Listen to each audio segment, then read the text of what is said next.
Hello दोस्तों, welcome to another lecture of solution. और आज हम बात करेंगे कॉलिगेटिव प्रॉपर्टीज की। तो क्या होते हैं कॉलिगेटिव प्रॉपर्टीज? तो लिख लो, properties of solution which depends on number of solute particles but do not depend upon their nature. यानी कि सॉल्यूशन के वह प्रॉपर्टीज जो केवल और केवल सोल्यूट की संख्या पर निर्भर करते हैं, सोल्यूट के नेचर पर निर्भर नहीं करते। मतलब ऐसे प्रॉपर्टीज को इस बात से कोई फर्क नहीं पड़ता कि सोल्यूट दिखने में कैसा है, उसका शेप, उसका साइज क्या है, उसको केवल इस बात से फर्क पड़ता है कि सोल्यूट की संख्या कितनी है।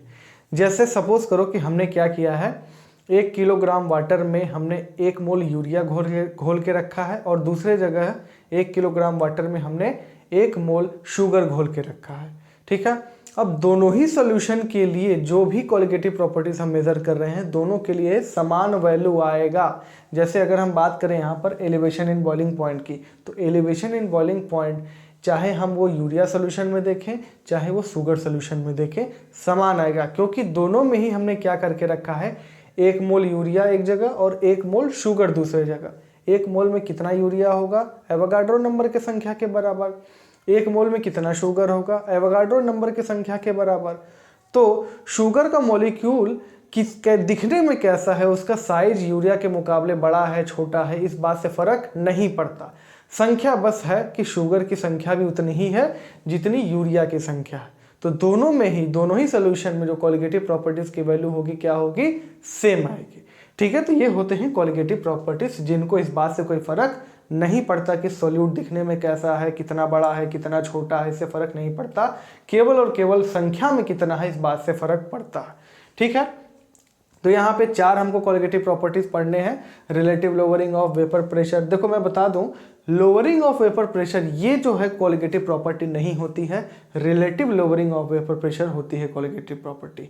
ठीक है, तो पहला हो गया ये, दूसरा है एलिवेशन इन बॉइलिंग पॉइंट, तीसरा है डिप्रेशन इन फ्रीजिंग पॉइंट और चौथा है ऑस्मोटिक प्रेशर। और आज के लेक्चर में हम relative lowering of vapour pressure को डील करने वाले हैं। ठीक है, तो एग्जाम में 2 नंबर में ऐसे ही आ जाता है कभी कभी, तो कम से कम इतना तो नोट कर लो। ठीक है, अब बाकी हम मिटाने वाले हैं और हम आज पढ़ेंगे relative lowering of vapour pressure. ठीक है, relative lowering of vapour pressure.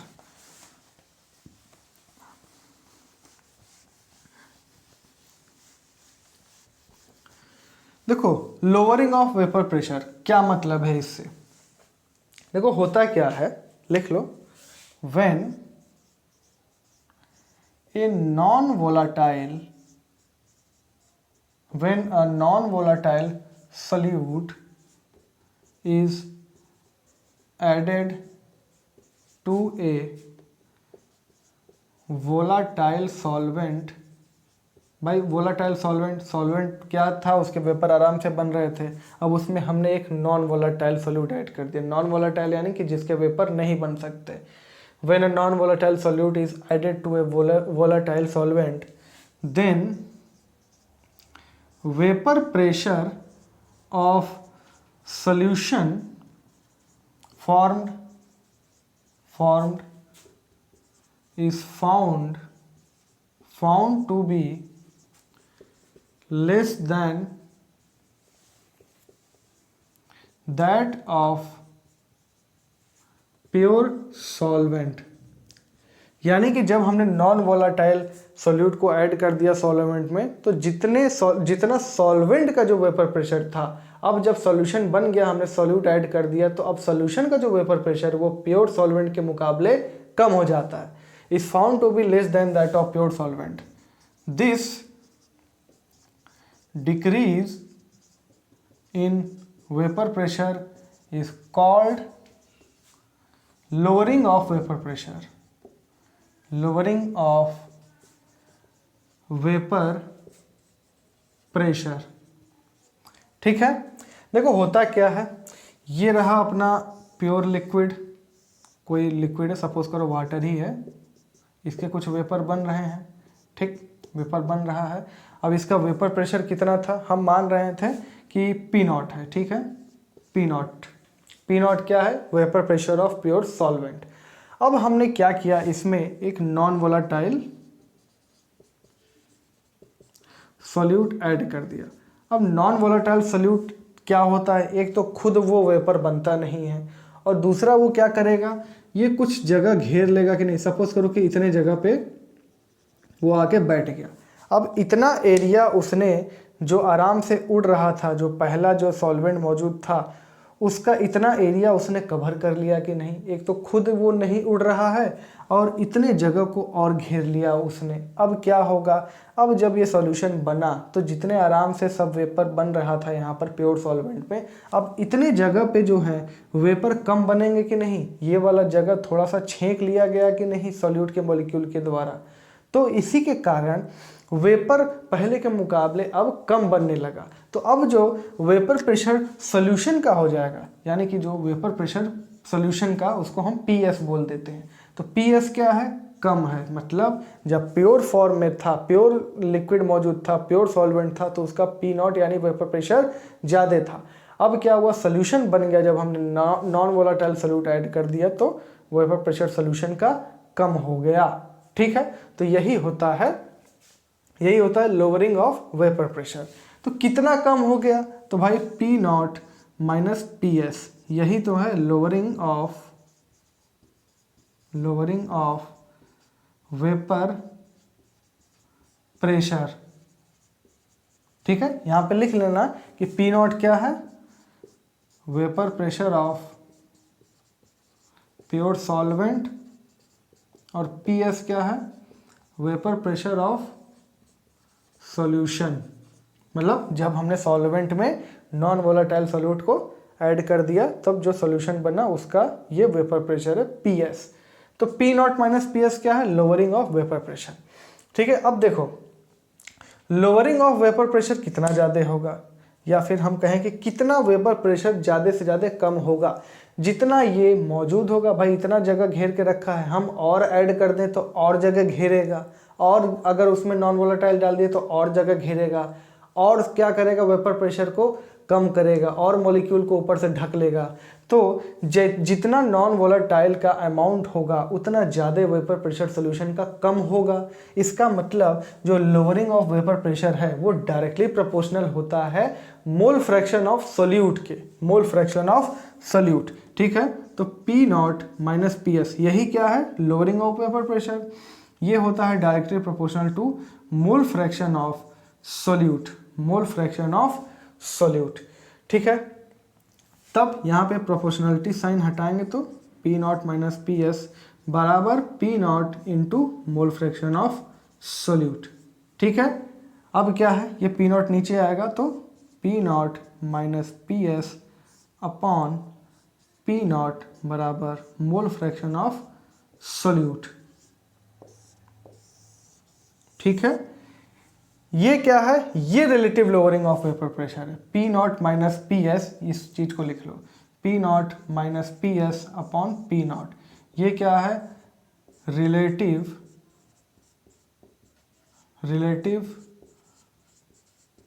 Lowering of vapour pressure. यहाँ पे दिख रहा है कि relative lowering of vapour pressure क्या है, वो मोल फ्रैक्शन ऑफ सोल्यूट के बराबर है। ये भी राउल्ट्स लॉ का एक स्टेटमेंट है। ठीक है, this is another form of Raoult's law, यानी कि relative lowering of vapour pressure is equal to mole fraction of solute. ठीक है, चलो इसको नोट करो, फिर इसके आगे हम इसी फॉर्मूले को थोड़ा सा और मॉडिफाई करते हैं। इसको नोट करो, हो गया। चलो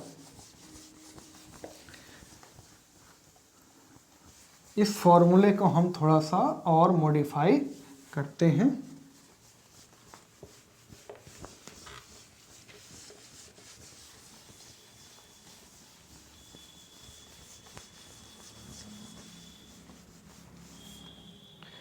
तो फॉर्मूला हमारा था P naught minus P S upon P naught बराबर मोल फ्रैक्शन ऑफ सोल्यूट।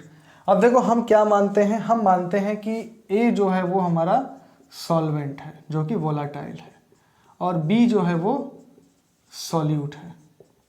ठीक है, अब मोल फ्रैक्शन ऑफ सोल्यूट मतलब ये हो जाएगा P naught minus P S upon P naught बराबर number of moles of solute यानी N B upon N A plus NB ये हो जाएगा।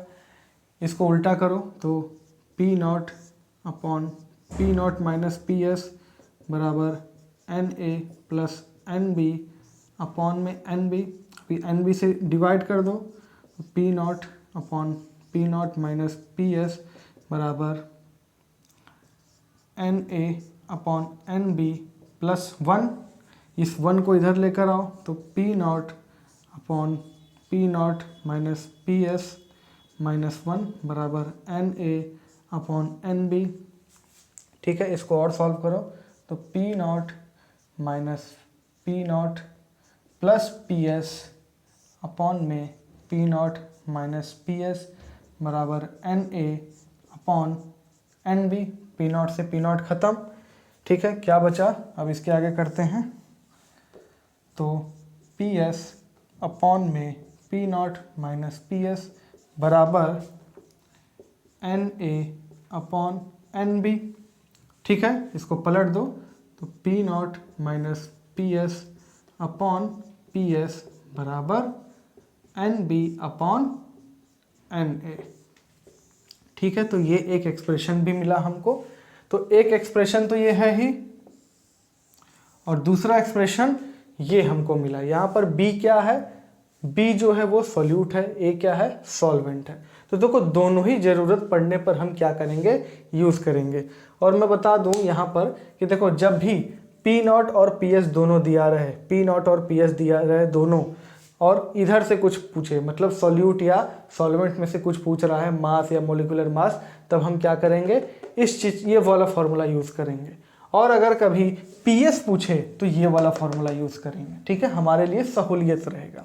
ठीक है, जब P0 और PS दोनों दिया रहे और हमसे सोल्यूट का मोलिकुलर मास या सोल्यूट का कितना अमाउंट प्रेजेंट होगा, मास कुछ ऐसा पूछे, तो हम ये फार्मूला यूज़ करेंगे, और नहीं तो ये यूज़ करेंगे। जब हमें pressure, vapour pressure of solution निकालना होगा तो हम ये फार्मूला यूज़ करेंगे। ठीक है, तो दोनों ही फार्मूले यूज़ होने वाले हैं। अब इसको नोट करो, अब एक एक करके इस पर हम सवाल देखते हैं। आइए क्वेश्चन देखते हैं। What mass of urea needs to be dissolved in 90 gram water in order to decrease the vapour pressure of water by 25%। मतलब 90 ग्राम वाटर में कितना यूरिया ऐड किया जाए कि वाटर का वेपर प्रेशर 25% घट जाए। अब 25% घट जाए मतलब पहले कितना था, हम कुछ भी मान लेते हैं। हम मान लेते हैं 100, हम मान लेते हैं कि 100 mm था पहले वाटर का वेपर प्रेशर, तो P0 क्या था, 100। अब 25% घट जा रहा है तो इसका मतलब PS कितना हो जा रहा है, 75 हो जा रहा है। ठीक है, अब P0 भी पता है, PS भी पता है, कौन सा फॉर्मूला हम लगाएं, तो P0 माइनस PS अपॉन, देखो दोनों फॉर्मूले से आंसर आ जाएगा, ऐसा नहीं है, क्योंकि दोनों दूसरा वाला इसी से तो बना है। ठीक है, तो ऐसा नहीं है, ये आसान पड़ेगा, मैं इसलिए बता रहा हूँ। P0 minus PS upon PS equals to NB upon Na। ठीक है, ये वाला फॉर्मूला लगाते हैं। तो चलो 100 माइनस 75 अपॉन में 75 equals to number of moles of solute कितना है, वही तो निकालना है मास, तो वेट अपॉन ये सोल्यूट का मोलिकुलर मास यूरिया का 60 होता है, 60 अपॉन में number of moles of solvent यानी 90/18। ठीक, तो 100 माइनस 75 कितना हो जाएगा, 25 अपॉन में 75 equals to W/60 into 18 upon 90।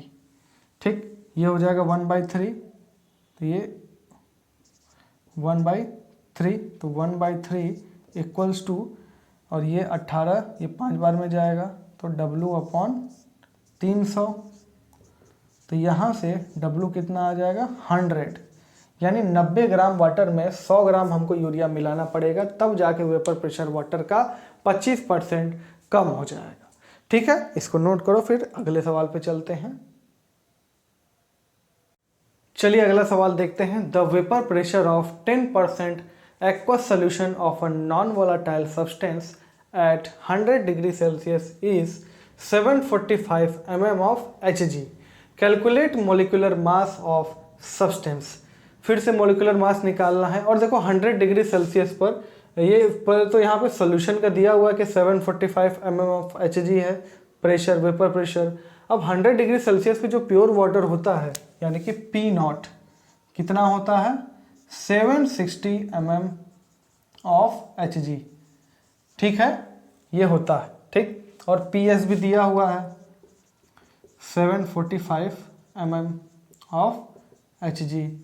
और मोलिकुलर मास पूछ रहा है यानी कि स्मॉल m पूछ रहा है। तो कौन सा फॉर्मूला लगाएंगे, हम फॉर्मूला लगाएंगे P naught minus P S upon P S equals to w upon small m into capital M upon, ठीक है, ये वही है number of moles of solute upon number of moles of solvent, ठीक है, ये हो गया। अब यही m हमको निकालना है, तो पी नॉट कितना रखे हैं हम 760 माइनस 745 अपॉन में 745 इक्वल्स टू मास दिया हुआ 10% है, तो यानी कि 10 ग्राम वो है और 90 ग्राम क्या है वाटर है। 10 ग्राम सब्सटेंस है, 90 ग्राम वाटर है।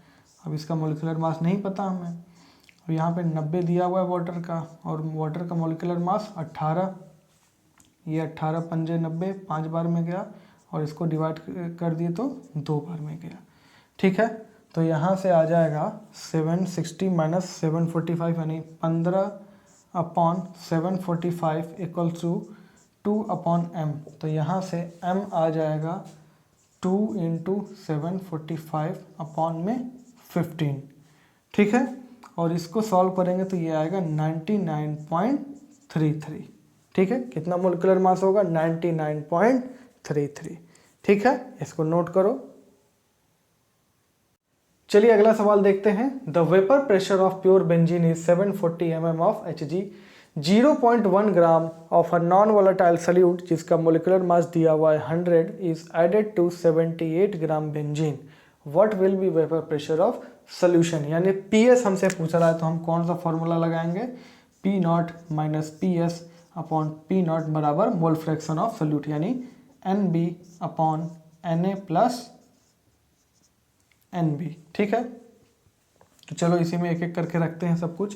पी नॉट दिया हुआ है 740, पी एस निकालना है हमको, अपॉन में 740 बराबर मोल फ्रैक्शन ऑफ बराबर moles of solute upon moles of solute plus moles of solvent, ये रखना है। तो मोल्स ऑफ सोल्यूट में क्या रखें, मास दिया हुआ सोल्यूट का 0.1 और मोलिकुलर मास दिया हुआ है 100, अपॉन में सॉल्वेंट का क्या दिया हुआ 78 ग्राम बेंजीन है, तो 78 अपॉन में मोलिकुलर मास भी 78 होता है, प्लस यही 0.1 अपॉन में 100। अभी 0.1 अपॉन 100 को क्या लिखें, 1/1000 लिख दें, 1/1000, ठीक है। ये कितना आएगा, ये 78/78 यानी 1 प्लस 1/1000। तो 1 के रिस्पेक्ट में 1/1000 बहुत छोटा है, तो हम क्या कर लेते हैं, इसको नेग्लेक्ट कर लेते हैं, ठीक है। हम इसको नेग्लेक्ट कर लेते हैं, बहुत ज़्यादा अंतर नहीं आएगा, इसको नेग्लेक्ट कर लिया हमने। तो नीचे वाला टर्म क्या बचा 78/78 यानी केवल 1, यानी क्या हो गया 740 माइनस पी एस अपॉन 740 बराबर, इसको भी 1/1000 लिख देते हैं। तो यहाँ से 740 माइनस पी एस बराबर 740 अपॉन 1000, तो ये हो जाएगा 740 माइनस पी एस बराबर 0.740। तो यहाँ से पी एस हो जाएगा 740 माइनस 0.740 और ये आएगा 739.26 mm ऑफ Hg, ठीक है। तो ये हो गया वेपर प्रेशर ऑफ सॉल्यूशन, ठीक है। इसको नोट करो। अब अपने लेक्चर को समाप्त करते हैं हम, इसको नोट कर लो। तो बच्चों आज के लिए इतना ही। अब मिलेंगे अगले क्लास में, और अगले क्लास में हम पढ़ेंगे अपनी अगली कोलिगेटिव प्रॉपर्टीज को, जो है एलिवेशन इन बॉइलिंग पॉइंट और डिप्रेशन इन फ्रीजिंग पॉइंट। तो मिलते हैं अगले क्लास में, तब तक के लिए टेक केयर, बाय बाय, जय हिंद।